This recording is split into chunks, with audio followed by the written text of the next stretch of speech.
This is a download from BBC Learning English. To find out more, visit our website. The Importance of Being Earnest. Episode 1.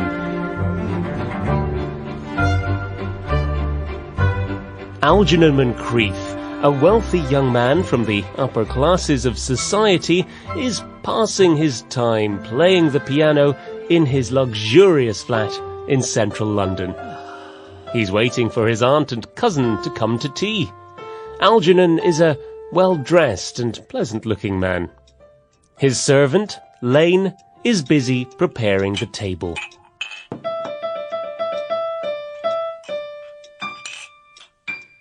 Did you hear what I was playing, Lane? I thought it would be rude to listen, sir. Oh, that's a pity. Now, have you made the cucumber sandwiches yet for Lady Bracknell? They said they would be here at 5. Yes, sir. Here they are. Oh, good.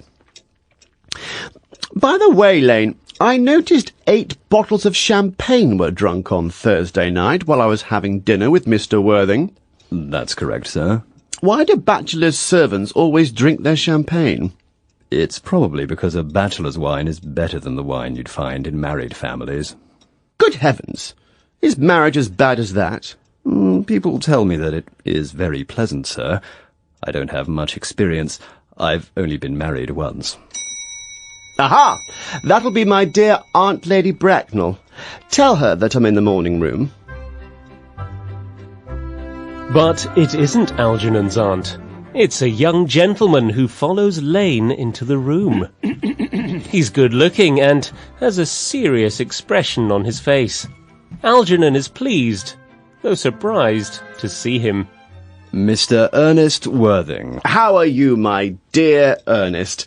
What brings you to London? Oh, a pleasure, of course. Where have you been since last Thursday? In the country. What on earth do you do there? When you are in town, you entertain yourself. When you are in the country, you entertain other people. It is really quite boring. And who do you entertain? Oh, neighbours. Got nice neighbours where you live in Shropshire? Perfectly horrid. Never speak to any of them. They must find you very entertaining, then. Hello? Why all these cups? Why, cucumber sandwiches? Who's coming to tea? Oh, just my Aunt Lady Bracknell and her daughter Gwendolen. How wonderful. Yes, but Lady Bracknell won't approve of you being here. Why not? My dear fellow, the way you flirt with Gwendolen is perfectly disgraceful. It's almost as bad as the way Gwendolen flirts with you. I'm in love with Gwendolen. I've come to London to ask her to marry me. You told me you had come here for pleasure. I call that business. You are so unromantic. I really don't see anything romantic in proposing. It's very romantic to be in love, but there's nothing romantic about asking someone to marry you. They may accept you. Then the excitement is all over. If I ever get married, I'll certainly try to forget that I am. I'm sure you will, dear Algy. I don't think you will ever marry Gwendolen. Why on earth do you say that? Well, in the first place, girls never marry the men they flirt with. Oh, that's nonsense. It's true.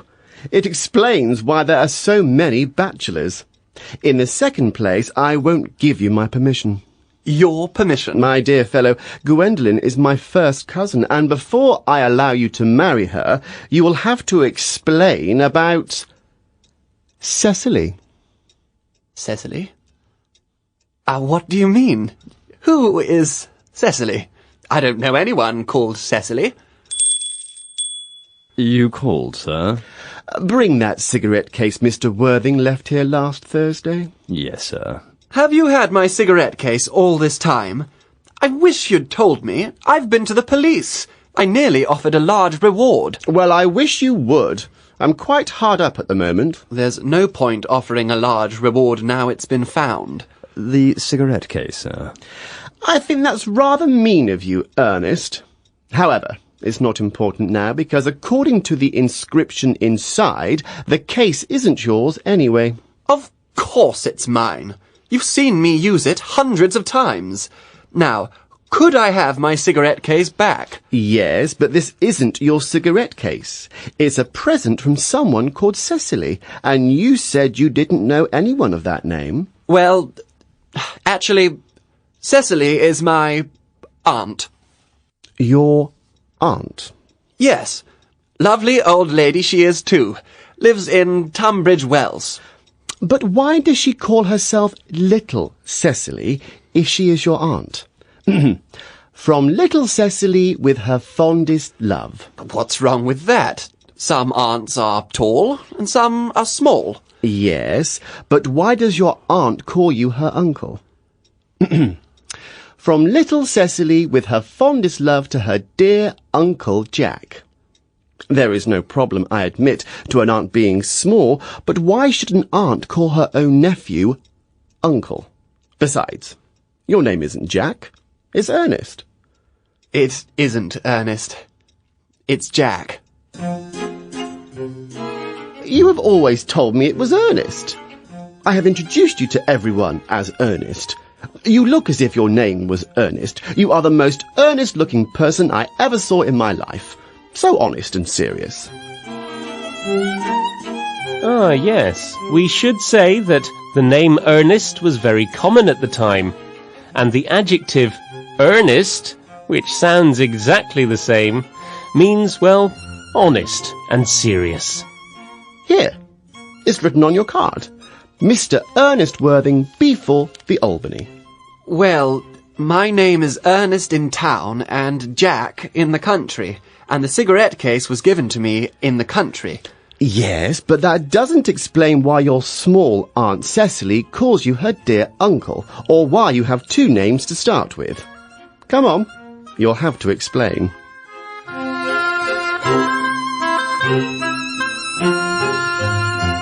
This is a download from BBC Learning English. To find out more, visit our website. The Importance of Being Earnest, Episode 2. Algernon has just asked his good friend Jack to explain why he calls himself Jack in the country, but Ernest in London. Jack says it's because he is the guardian of a girl called Cecily, who lives with him in the country. She looks up to him and he feels he should behave well when he's with her. So he pretends he has a younger brother called Ernest, so that when he comes up to London, he can enjoy himself. That, my dear Algy, is the whole truth.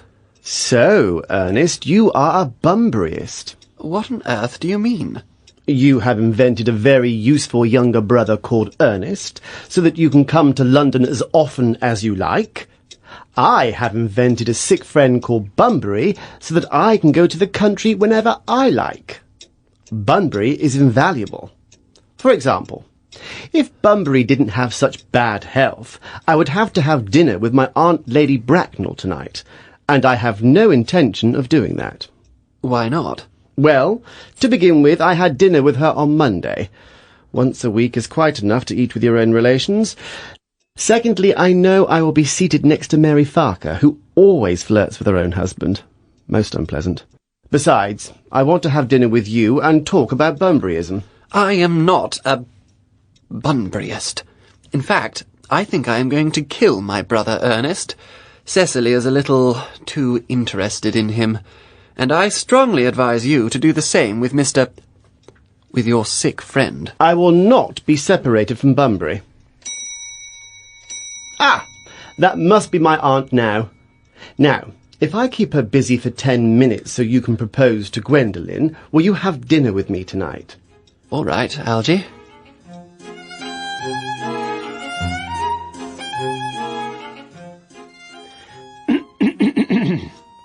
Lady Augusta Bracknell and Miss Gwendolen Fairfax.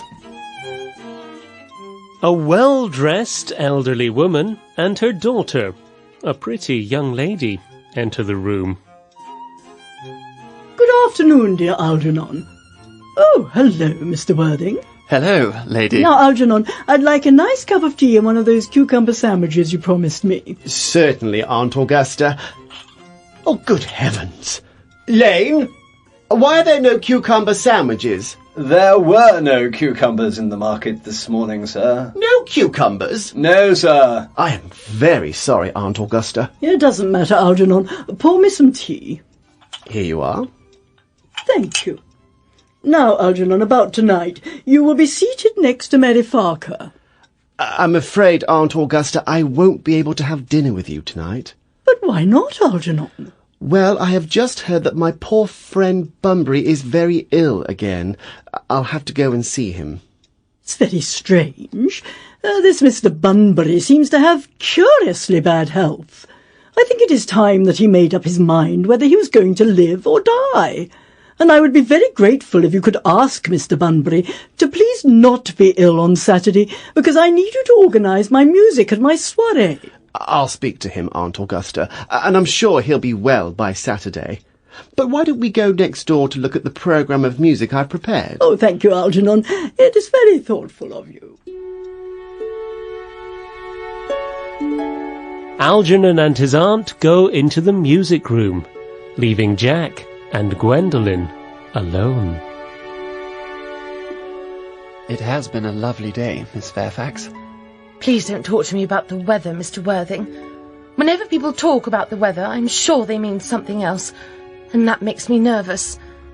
I do mean something else. I thought so. Miss Fairfax, ever since I met you, I have admired you. Yes, I realised that. Actually, I have always been fascinated by you, even before we met. Really? Yes, I've always wanted to love someone called Ernest. That name inspires complete confidence. When Algernon first mentioned that he had a friend called Ernest, I knew I was destined to love you. You really love me, Gwendolen? Passionately. But you don't really mean that you couldn't love me if my name wasn't Ernest. But your name is Ernest. Yes, I know. But what if it was something else? Do you mean you couldn't love me then? Personally, I don't think the name suits me. It suits you perfectly. But there are lots of other much nicer names. Jack, for instance, is a charming name. Jack? Oh no, Jack does not have the same sound at all. It's not exciting. The only really safe name is Ernest. Gwendolen, I must get christened at once. I mean, we must get married at once. Married, Mr. Worthing? Well, surely. You know that I love you, and you led me to believe, Miss Fairfax, that you felt the same. I adore you. But you haven't proposed to me yet. Nothing has been said at all about marriage.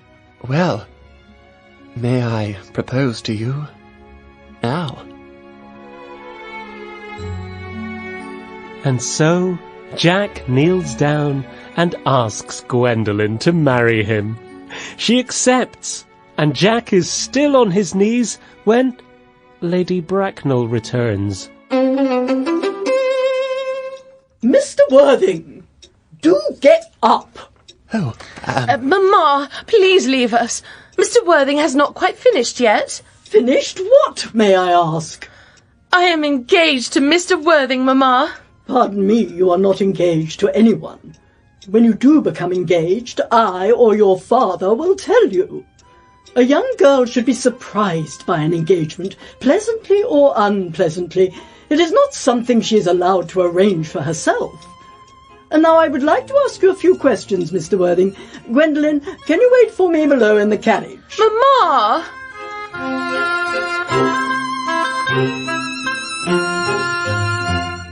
This is a download from BBC Learning English. To find out more, visit our website. The Importance of Being Earnest, Episode 3. Jack has asked Gwendolen to marry him.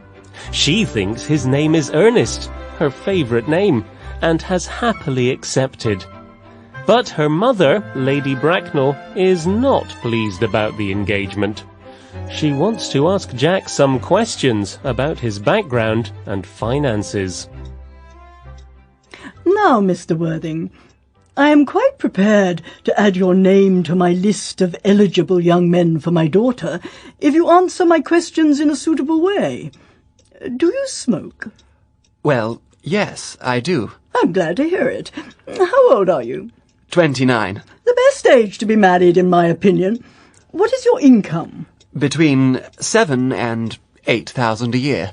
7 and 8,000.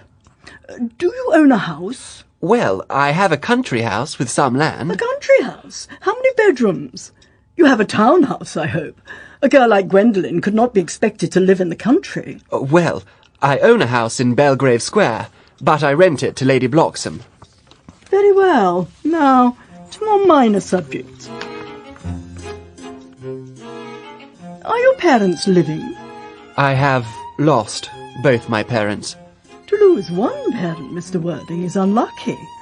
To lose both looks like carelessness. Who was your father? I'm afraid I don't know. The fact is, Lady Bracknell, I said I had lost my parents. It would be more truthful to say that my parents lost me. I was found. Found? The late Mr. Cardew, one of the kindest gentlemen I've ever met, found me and gave me the name of Worthing because he happened to have a ticket for Worthing in his pocket at the time. Worthing is in Sussex. It's the most delightful seaside resort. Where did this kind gentleman find you? In a handbag. A handbag? Yes, Lady Bracknell. I was in a handbag.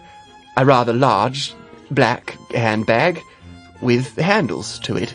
And where did Mr. Cardew come across this ordinary handbag? In the cloakroom at Victoria Station.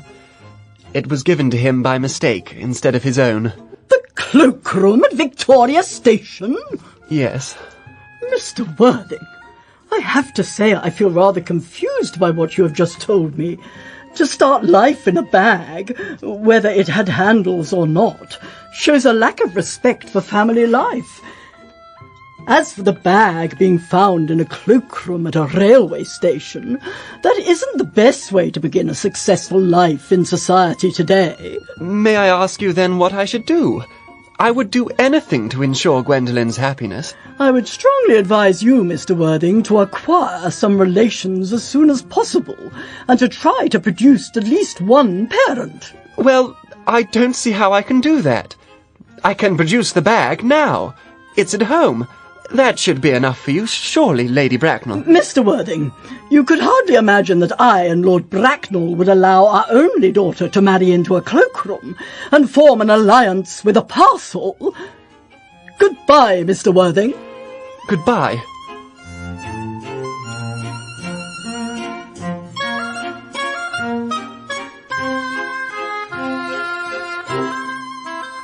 How did it go?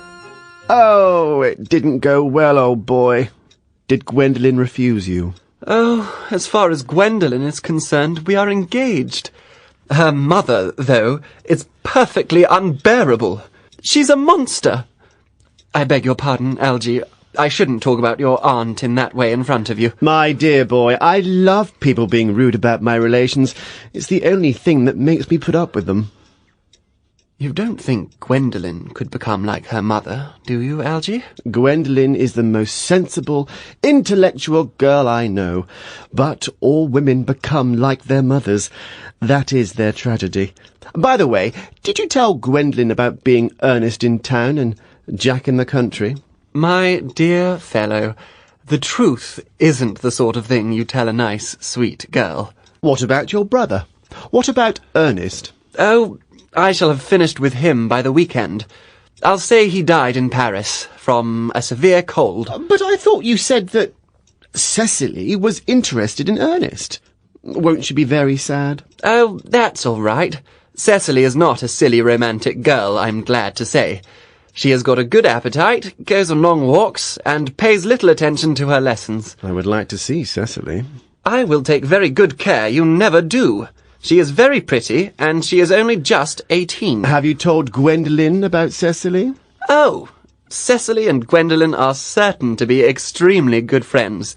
Half an hour after they have met, they will be calling each other sister. Women only do that when they have called each other a lot of other things first. Now, my dear boy, if we want to get a good table at Willis's for dinner, we must go. It's nearly 7. Just then, Gwendolen comes in and tells Jack that she will always love him, even if they don't get married. She asks him for his address in the country, and Algernon, listening quietly, secretly writes it down. Jack takes Gwendolen to her carriage, and Algernon is left on his own, with a smile on his face. You called, sir? Tomorrow, Lane. I'm going Bunburying. Yes, sir. I'm going to Hertfordshire. I shall probably not be back until Monday. You can prepare all my Bunbury clothes. Yes, sir. I hope tomorrow will be a fine day, Lane. It never is, sir. Lane, you are a perfect pessimist. I do my best to give satisfaction, sir.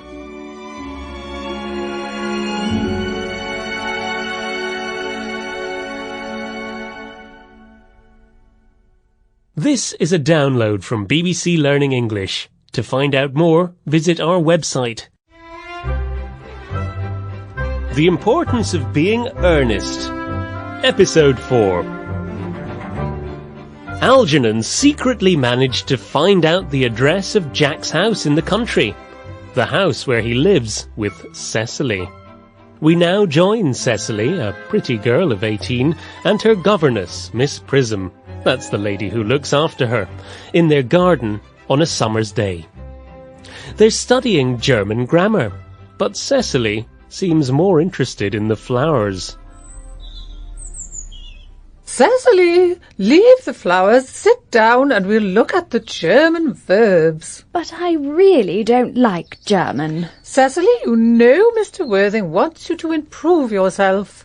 Dear Uncle Jack is so serious. Cecily, I am surprised at you. You know the problems Mr. Worthing has. You must remember how worried he is about his unfortunate young brother. I wish Uncle Jack would let that unfortunate young man, his brother, come here sometimes. Oh, Miss Prism, look who's coming. It's Reverend Chasuble. And indeed, they hadn't noticed the middle-aged man walking up the garden because they'd been talking so energetically about Jack. Reverend Chasuble, this is a pleasure. Oh, Miss Prism, I hope you're well. Miss Prism has just been complaining of a headache. I think it would be good for her to have a short walk with you in the park, Reverend. I haven't mentioned anything about a headache. No, dear Miss Prism, I know that, but I thought you had been looking like you might get one. Mr. Worthing, I suppose, has not returned from London yet? He won't be back until Monday afternoon. Ah, yes. He likes spending Sunday in London. He's not one of those people who spend all their time enjoying themselves. Not like that young man, his brother. I think, dear Reverend, I will have a walk with you. I find I have a headache after all, and a walk might do it good. With pleasure, Miss Prism. Cecily, you can read your economics book while I'm gone. So Miss Prism and Dr. Chasuble wander off, leaving Cecily alone. She immediately shuts her book on economics and is about to get up when Merriman, the butler, arrives. Mr. Ernest Worthing has just driven over from the station. Uncle Jack's brother? Did you tell him Mr. Worthing was in London? Yes, miss. He seemed very disappointed.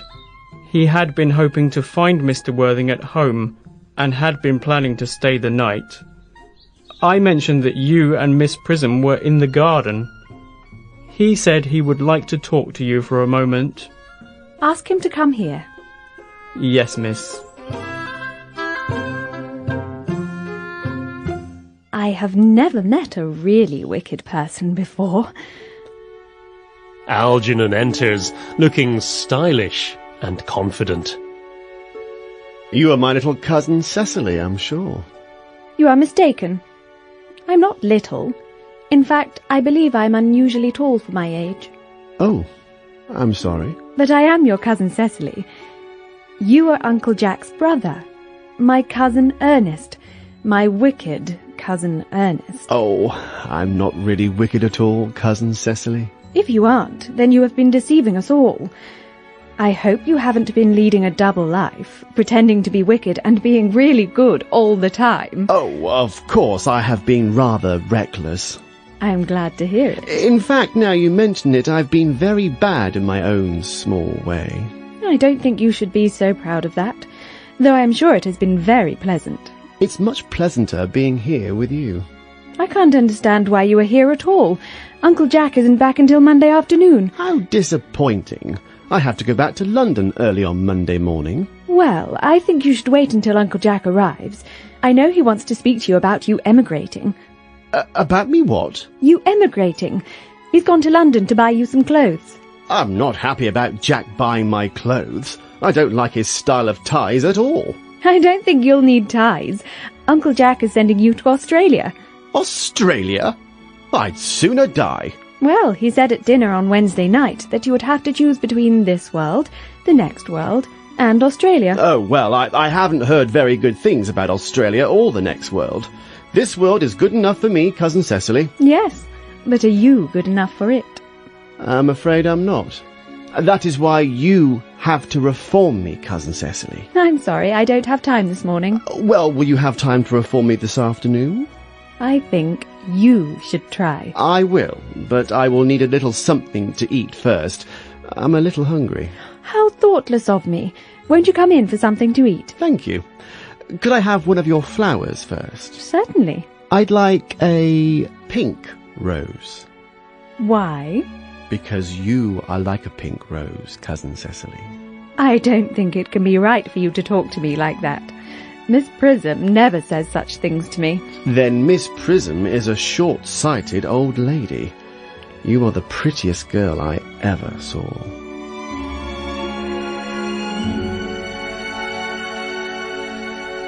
Algernon and Cecily go up to the house.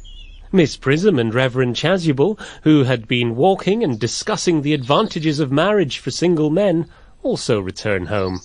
But someone else is now walking up the garden path. It's Jack. He's back early. He's dressed in black and looking very serious. Mr. Worthing? This is indeed a surprise. We thought you were coming back on Monday. Dear Mr. Worthing, I hope this black suit does not mean some terrible news. My brother. Spending lots of money and running up debts again? Still leading his life of pleasure? Dead. Your brother Ernest? Dead? Quite dead.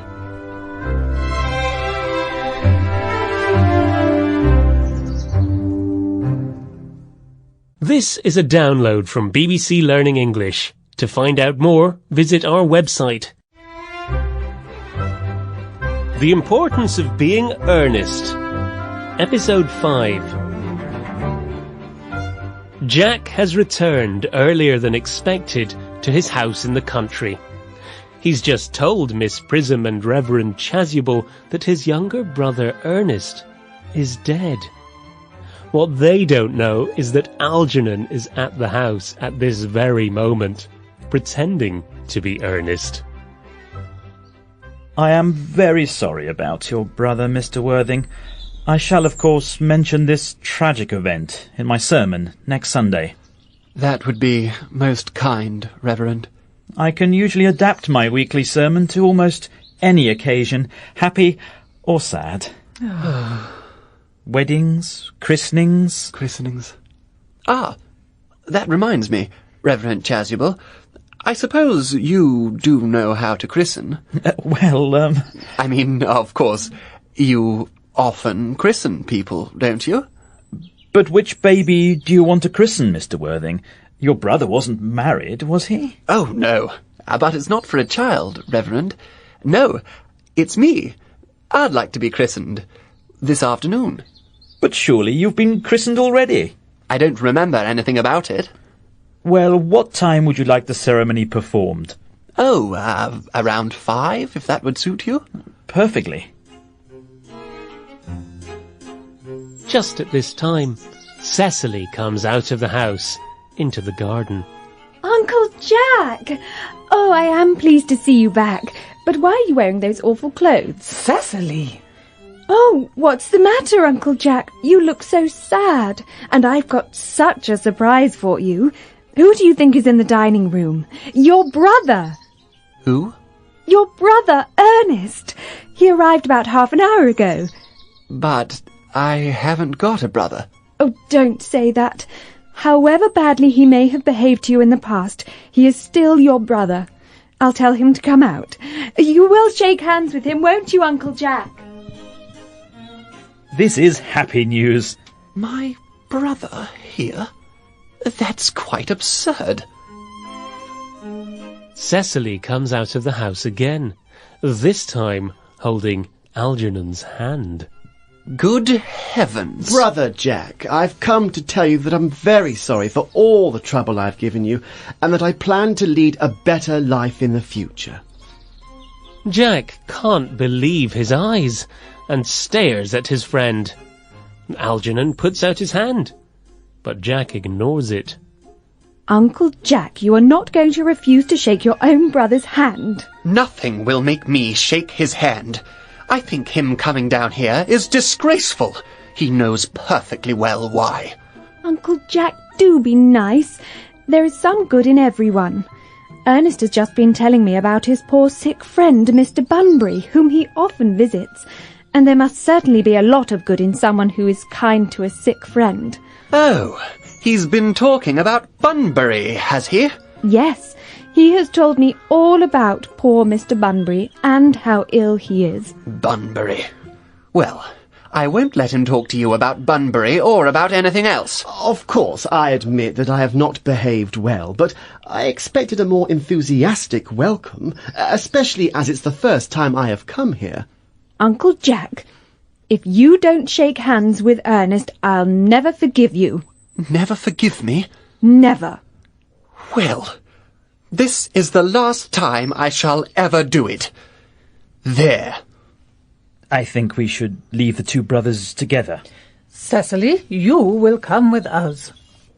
And so they all go off, leaving the men alone. Jack tells Algernon he must leave immediately.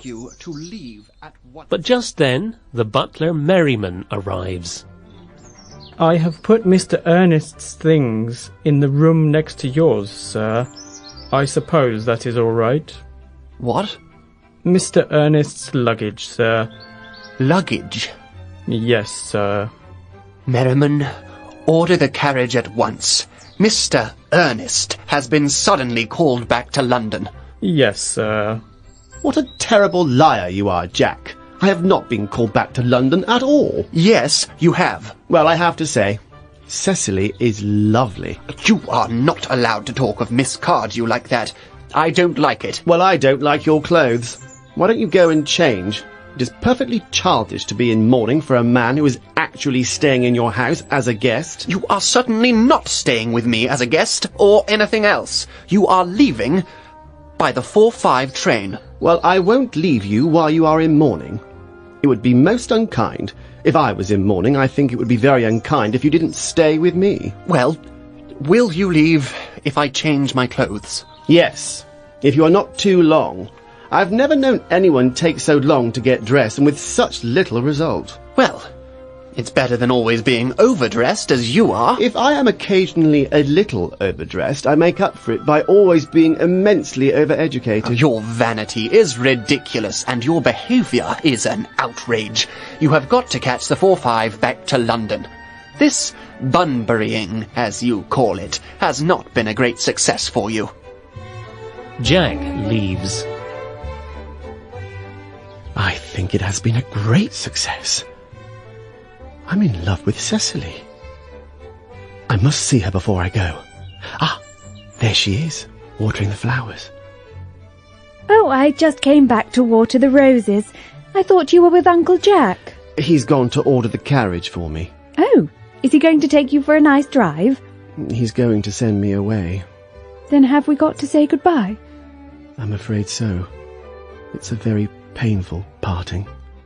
It's always painful to part from people you have only just met.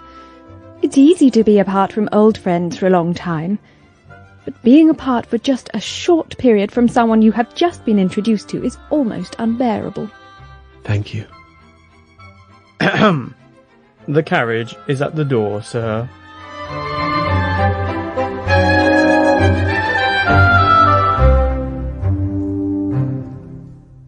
This is a download from BBC Learning English. To find out more, visit our website.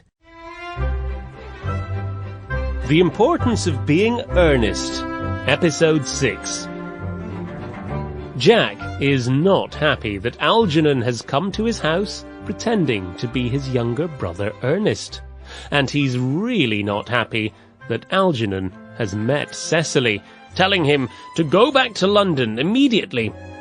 Jack has also asked Reverend Chasuble to christen him with a different name. Let's now join Algernon and Cecily in the garden.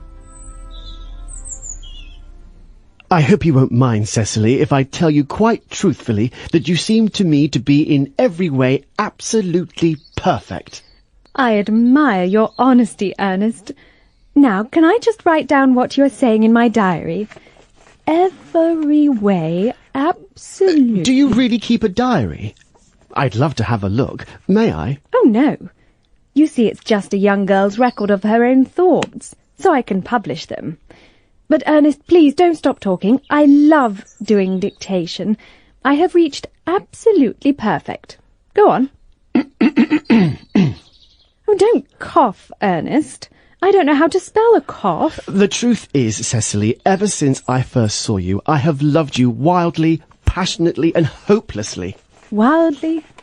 Passionately? Oh, I don't think you should tell me that you love me wildly, passionately and hopelessly. Hopelessly doesn't make much sense, does it? Here comes the butler Merriman again. The carriage is waiting, sir. Tell it to come back next week. Uncle Jack would be very annoyed if he knew you were staying till next week. Oh, I don't care about Jack. I only care about you. I love you, Cecily. You will marry me, won't you? What a question! Of course, silly. Well, we have been engaged for the last 3 months. For the last 3 months? Yes, it will be exactly 3 months on Thursday. But how did we become engaged? Well, ever since Uncle Jack told us that he had a wicked younger brother, you have been the main topic of conversation between myself and Miss Prism. And a man who is talked about a lot is always very attractive. I fell in love with you, Ernest. Darling! And when did we actually get engaged? On the 14th of February. I got tired of the fact you didn't know I existed, and so, after a long struggle with myself, I decided to accept you, under this dear old oak tree here. Here are all your letters in this box. Look. And my goodness, there's a whole bundle of letters neatly tied up with a blue ribbon. My letters? But my own sweet Cecily, I have never written you any letters. You don't need to remind me, Ernest. I had to write your letters for you. I wrote 3 times a week and sometimes more often. Oh, do let me read them, Cecily. Oh, no. They would make you far too conceited. The 3 you wrote after I had broken off the engagement are so beautiful and so badly spelt that even now I can hardly read them without crying a little. But did we break off our engagement? Of course we did. On the 22nd of March. Look, I'll read about it to you. Today I broke off my engagement with Ernest. I think it is the best thing to do. The weather is still lovely. But why on earth did you break it off? What had I done? I had done nothing at all. Cecily, I am very hurt to hear you broke it off, particularly when the weather was so lovely. It wouldn't have been a really serious engagement if it hadn't been broken off at least once. But I forgave you very quickly. What an angel you are, Cecily. You dear romantic boy. You'll never end our engagement again, will you, Cecily? Not now that I have actually met you. Besides, of course, there is the question of your name. Yes, of course. You mustn't laugh at me, but it had always been a girlish dream of mine to love someone whose name was Ernest. That name inspires complete confidence. But, Cecily, do you mean that you could not love me if I had a different name? But what name? Oh, any name you like. Algernon, for instance? But I don't like the name Algernon. I might respect you, Ernest, but I don't think I'd be able to really love you. Cecily, the Reverend is, I suppose, knows how to carry out all church ceremonies. Oh, yes. Reverend Chasuble is a very clever man. He has never written a single book, so you can imagine how much he knows. I must see him at once on a most important christening. I mean, on important business. Oh. I won't be away more than half an hour. Considering that we have been engaged since February the 14th, and that I only met you today for the first time, I think it's rather hard that you should leave me for so long. Couldn't you make it 20 minutes? I'll be back in no time.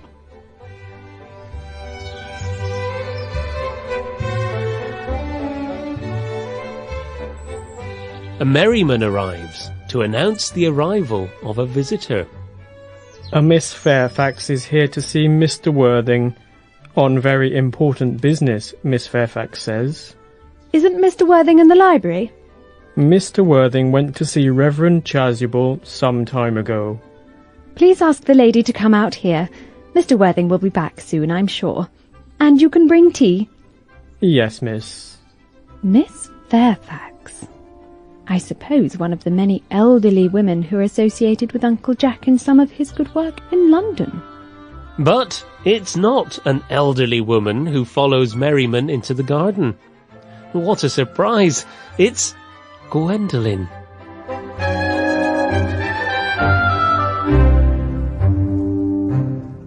This is a download from BBC Learning English. To find out more, visit our website. The Importance of Being Earnest. Episode 7. Algernon and Cecily are engaged, but Cecily thinks his name is Ernest, and so Algernon has rushed off to change his name. Meanwhile, Gwendolen has arrived and is about to meet Cecily for the first time. Gwendolen also thinks she's engaged to someone called Ernest. Hello. My name is Cecily Cardew. What a sweet name. I like you already. I think we're going to be great friends. My first impressions of people are never wrong. How nice of you to like me so much when we have only just met. Please sit down. May I call you Cecily? With pleasure. And you can call me Gwendolen. You are here on a short visit, I suppose? Oh, no. I live here. Really? Your mother, no doubt, lives here too? Oh, no. I don't have a mother or father. In fact, I don't have any relations. Really? My dear guardian looks after me. Your guardian? Yes, Mr. Worthing. She means Jack, of course. Oh. Strange. He's never mentioned to me that he was a guardian. And I'm not sure that this news fills me with great delight. I have liked you ever since I met you, Cecily. But now that I know that Mr. Worthing is your guardian, I can't help wishing that you were, well, just a little older and not quite so, well, attractive. In fact, if I may speak honestly... Please do. Well, to be honest, Cecily, I wish that you were 42 and unattractive. Ernest would never lie to me, though I don't always trust him, especially with beautiful women. I'm sorry, Gwendolen. Did you say Ernest? Yes. Oh, but it isn't Mr. Ernest Worthing who is my guardian. It's his brother, his elder brother. By Ernest Worthing, she means Algernon. Ernest never mentioned to me that he had a brother. Well, they haven't been getting along well for a long time. Ah, that explains it. Cecily, you have greatly reassured me. I was beginning to get anxious. You are quite sure that it is not Mr. Ernest Worthing who is your guardian? Quite sure. In fact, I am going to be his. I beg your pardon? Dearest Gwendolen, Mr. Ernest Worthing and I are going to get married. Now, when Cecily says Ernest here, she, of course, means Algernon, who she thinks is called Ernest. My darling Cecily, there must be some mistake. Mr. Ernest Worthing is engaged to me. And when Gwendolen says Ernest here, she, of course, means Jack. The announcement will appear in the paper on Saturday. You must be mistaken. Ernest proposed to me 10 minutes ago. I've written it in my diary. That's very strange, because he asked me to marry him yesterday afternoon. Here, it's in my diary. I never travel without my diary. You should always have something exciting to read on the train. I'm sorry, dear Cecily, but I'm afraid he was mine first. It upsets me, dear Gwendolen, but I have to point out that since Ernest proposed to you, he has clearly changed his mind. If the poor fellow had been trapped, I intend to rescue him at once. Whatever entanglement my dear boy has got into, I will never blame him. Are you referring to me, Miss Cardew, as an entanglement? Do you suggest, Miss Fairfax, that I trapped Ernest into an engagement? How dare you? Miss Cardew! But they're interrupted by the butler Merriman, who arrives with the tea. The two women look angrily at each other. They can't continue their argument in front of him. Are there many interesting walks around here, Miss Cardew? Oh, yes, several. From the top of the hills you can see 5 counties. 5 counties? I wouldn't like that. I hate crowds. I suppose that is why you live in London. Quite a well-kept garden, this is, Miss Cardew. So glad you like it, Miss Fairfax. I had no idea there were any flowers in the country. Oh, flowers are as common here, Miss Fairfax, as people are in London. Would you like some tea, Miss Fairfax? Thank you. Awful girl. Sugar? No, thank you. Sugar is not fashionable anymore. Cecily puts 4 lumps of sugar into the cup, which she gives to Gwendolen, who does not notice as she's short-sighted. Cake or bread and butter? Bread and butter, please. Cake is rarely seen at the best houses nowadays. Cecily cuts a large slice of cake and hands it to Gwendolen. Gwendolen drinks the tea and shudders. Oh! She puts down the cup, reaches out for the bread and butter, and finds it's cake. You have put sugar in my tea, and though I asked quite clearly for bread and butter, you have given me cake. I usually have a gentle and sweet nature, but I warn you, Miss Cardew, you may go too far. I would do anything to save my poor innocent boy from the secret plans of another girl. From the moment I saw you, I distrusted you. My first impressions of people are always right. It seems to me, Miss Fairfax, that I am wasting your valuable time. And here comes Jack. Ernest, my own Ernest. Gwendolen, darling. Wait, may I ask if you are engaged to this young lady? Dear little Cecily? Of course not. Thank you. I knew there must be some misunderstanding, Miss Fairfax. This gentleman is my guardian, Mr. Jack Worthing.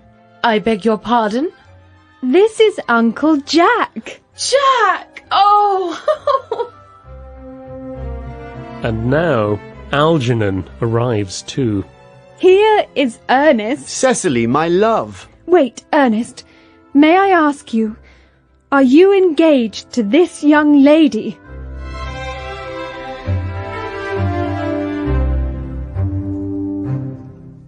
This is a download from BBC Learning English. To find out more, visit our website. The Importance of Being Earnest. Episode 8. Cecily and Gwendolen both thought they were engaged to someone called Ernest. But Gwendolen has just found out her man's real name is Jack. Let's join them in the garden now, where Cecily is asking Algernon an important question. Are you engaged to Gwendolen? Engaged to Gwendolen? Of course not. What made you think that? Thank you. And Cecily lets Algernon kiss her on the cheek. I knew there was some slight error, Miss Cardew. The gentleman who is now embracing you is my cousin, Mr. Algernon Moncrief. Algernon? Is your name Algernon? I cannot deny it. Oh! Is your name really Jack? My name certainly is Jack. It's been Jack for years. Gwendolen, we have both been greatly deceived. My poor Cecily. My sweet Gwendolen. Mr. Worthing, there is just one question I would like to ask you. Where is your brother Ernest? Cecily and I are both engaged to be married to your brother, so it is a matter of some importance to us to know where he is at present. Gwendolen, Cecily, it is very painful for me to speak the truth, and I am really quite inexperienced in doing anything of the kind.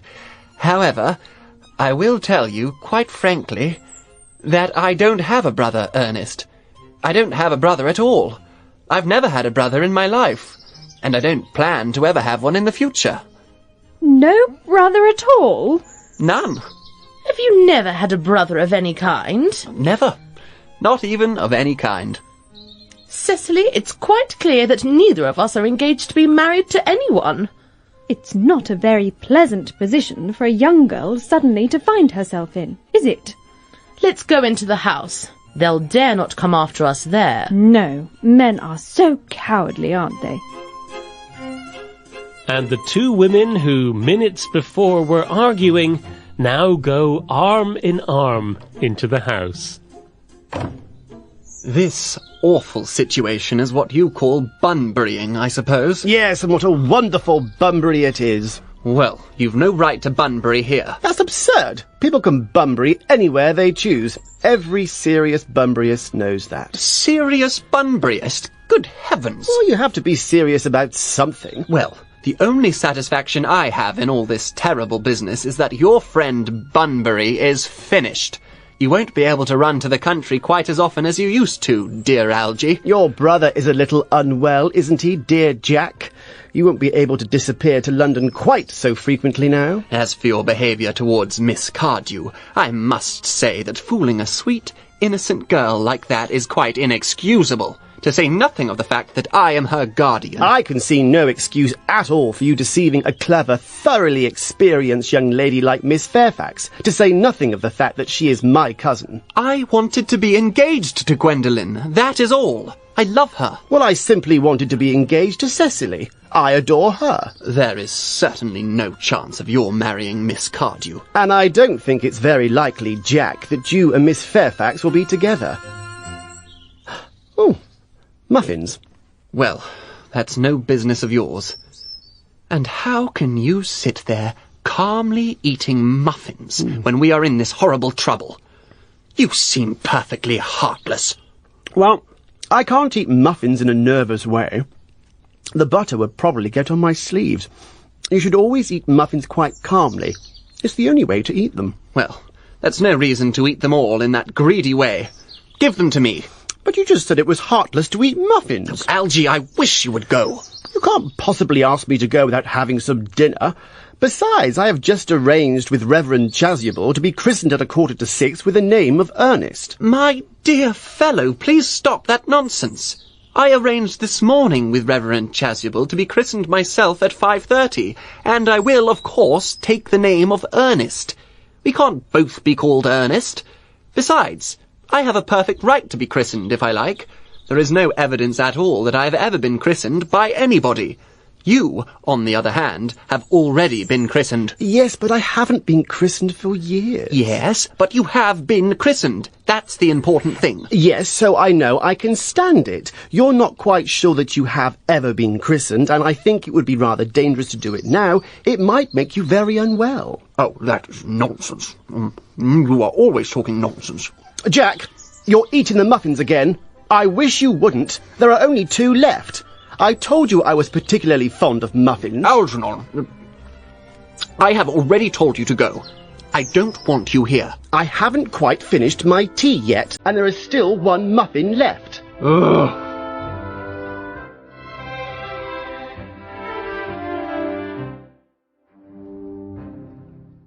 This is a download from BBC Learning English. To find out more, visit our website. The Importance of Being Earnest, Episode 9. Gwendolen and Cecily are angry with Jack and Algernon now they know their real names. Neither of them are called Ernest. The two women are inside the house. The men come in, trying to look and sound cheerful.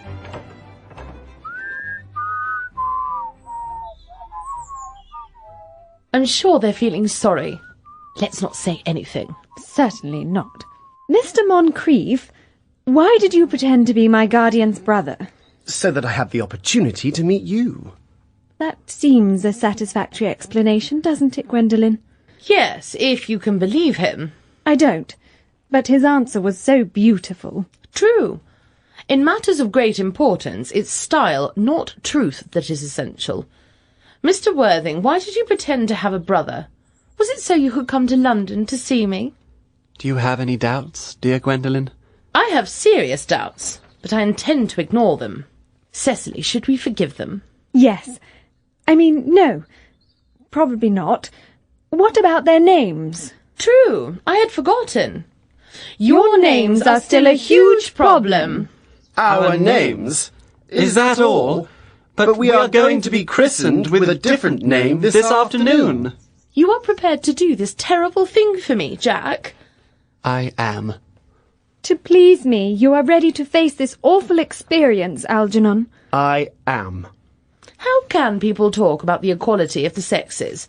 Men have moments of physical courage which we women know absolutely nothing about.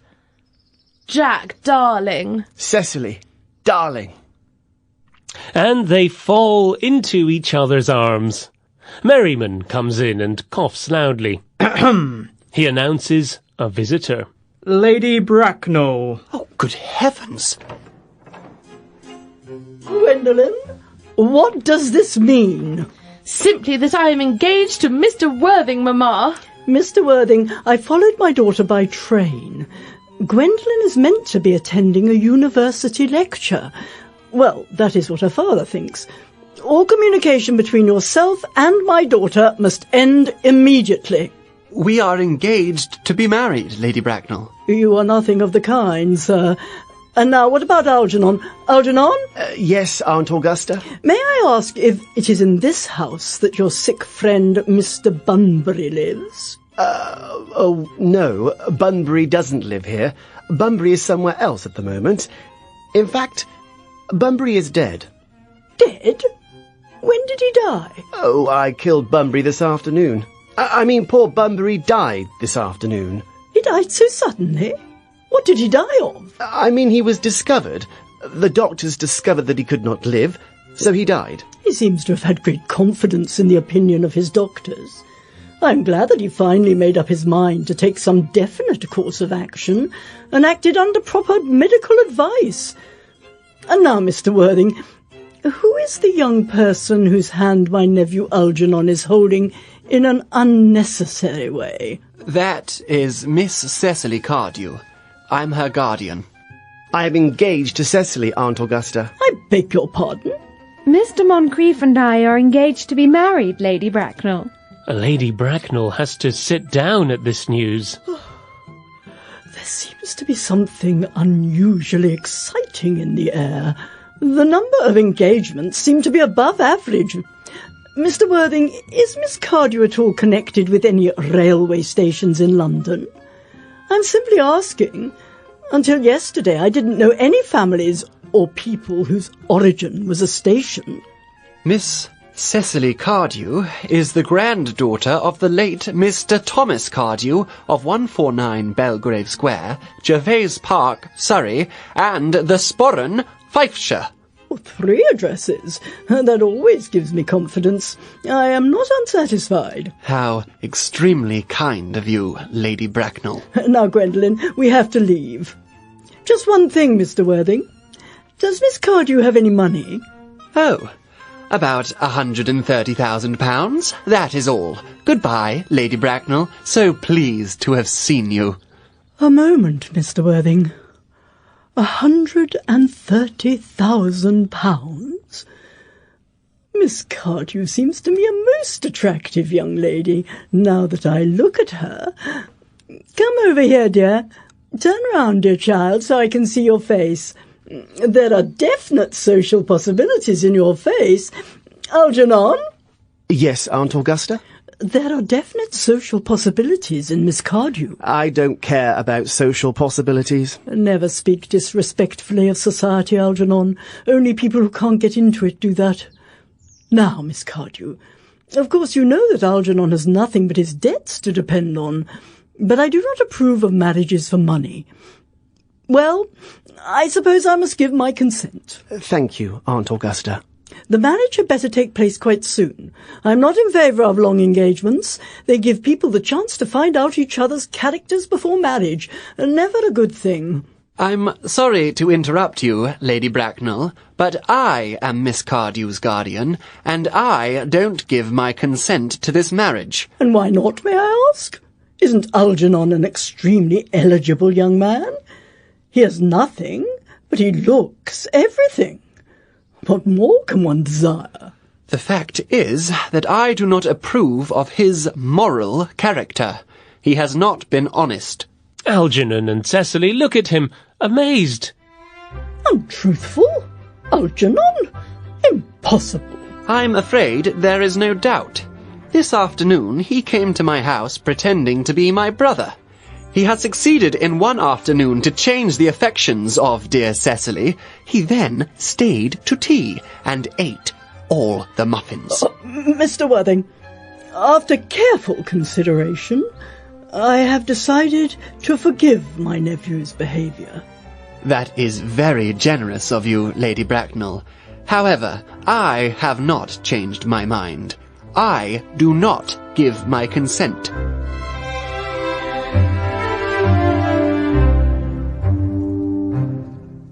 This is a download from BBC Learning English. To find out more, visit our website.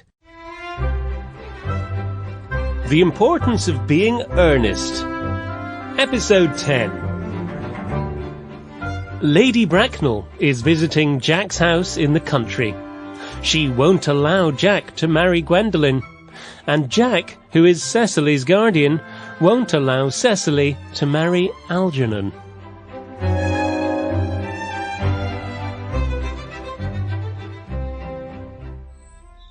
Come here, dear child. How old are you? 18. Well, you'll soon be able to decide yourself who to marry. Excuse me, Lady Bracknell, but Miss Cardew doesn't come of age until she is 35. Only then can she marry who she likes. Oh, that's not a problem. 35 is a very attractive age. London society is full of women who remain 35 for years.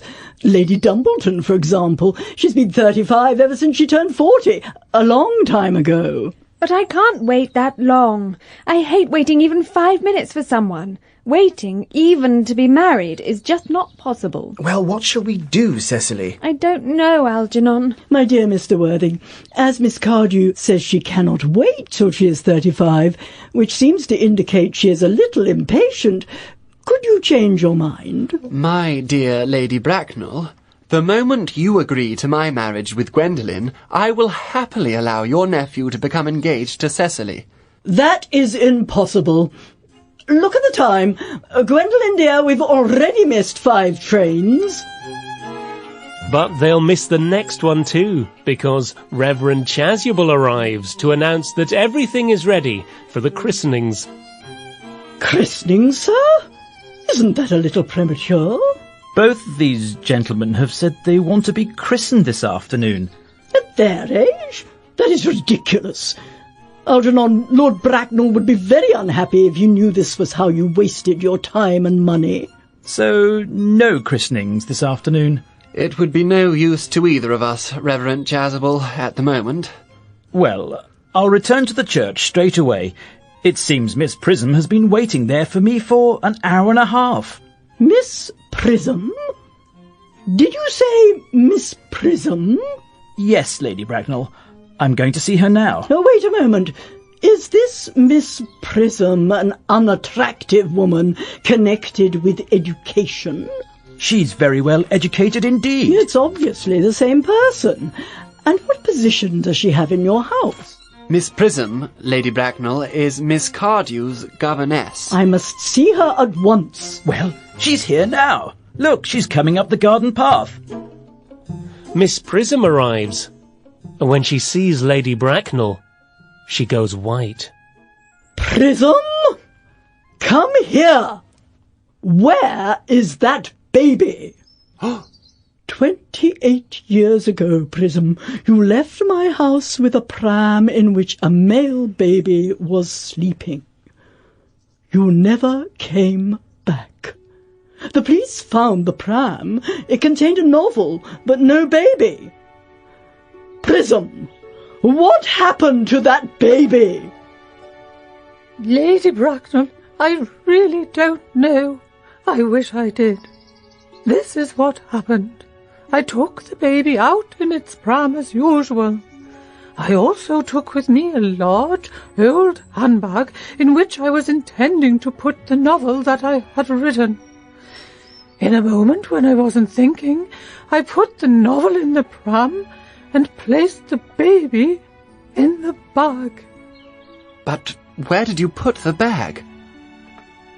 I left it in the cloakroom of a railway station in London.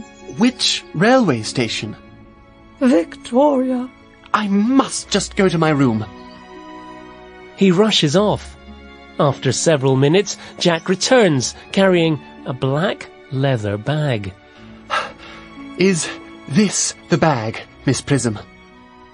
Yes, here are my initials. I'm so pleased to get it back so unexpectedly. It has been very inconvenient not to have it all these years. Miss Prism, it's not just the bag that has been given back to you. I was the baby in it. You? Yes. Mother! Mr. Worthing, there is some mistake. Lady Bracknell can tell you who you really are. Lady Bracknell? I hate to be inquisitive, but could you tell me who I am? I'm afraid you are the son of my poor sister, Mrs. Moncrief. You are Algernon's elder brother. Algy's elder brother? Then I do have a brother. I always said I had a brother. Algy, you'll have to treat me with more respect in future. You have never behaved like a brother to me. I did my best. My darling. But what is your Christian name now that you have become someone else? Oh, good heavens! I'd forgotten about that. Lady Bracknell, when Miss Prism left me in the bag, had I been christened already?